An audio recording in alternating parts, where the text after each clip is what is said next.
Sakalayan gunarnavasya Vande Guru Sri Charanaravindan.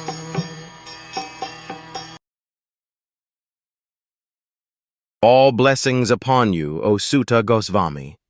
You know for what purpose the personality of Godhead appeared in the womb of Devaki as the son of Vasudev.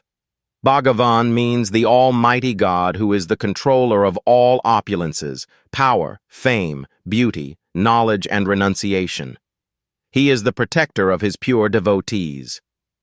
Although God is equally disposed to everyone, he is especially inclined to his devotees. Sat means the absolute truth. And persons who are servitors of the absolute truth are called sattvatas. And the personality of Godhead, who protects such pure devotees, is known as the protector of the sattvatas.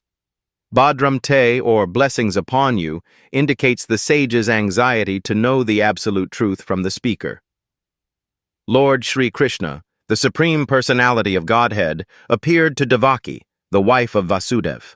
Vasudev is the symbol of the transcendental position wherein the appearance of the Supreme Lord takes place.